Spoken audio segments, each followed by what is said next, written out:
எவ்வளவு பெரிய துயரம் வந்தாலும் உள்ளுக்குள்ள அசைக்க முடியாத ஒரு உணர்வு வரும். என்னன்னா, ஒருபோதும் முருகப்பெருமான் நம்மை கைவிட மாட்டாங்கிற அந்த உணர்வு என்னைக்கும் கூடயே இருக்கு. அழியாத ஒரே பொருள் இந்த உலகத்தில் ஆறுமுக பெருமான் மட்டும்தான். அவன் நம்மிடத்தில் வந்து விட்டால் ஒருபோதும் நம்மளுடைய சந்தோஷத்திற்கு குறைவே இருக்காது அப்படின்னு சொல்லக்கூடிய திருப்புகள். அதுல அருணகிரிநாதர் முருகன் வந்த காட்சியெல்லாம் சொல்றார்.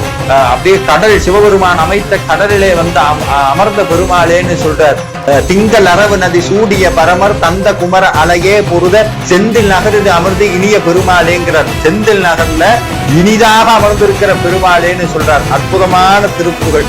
அதை பாடுனா வாழ்க்கையினுடைய நிதர்சனமான உண்மை புரியும். வாழ்க்கையில இருக்கக்கூடிய தடங்கல்கள் விளங்கி வாழ்க்கையில ஞானம் பெறலாம்.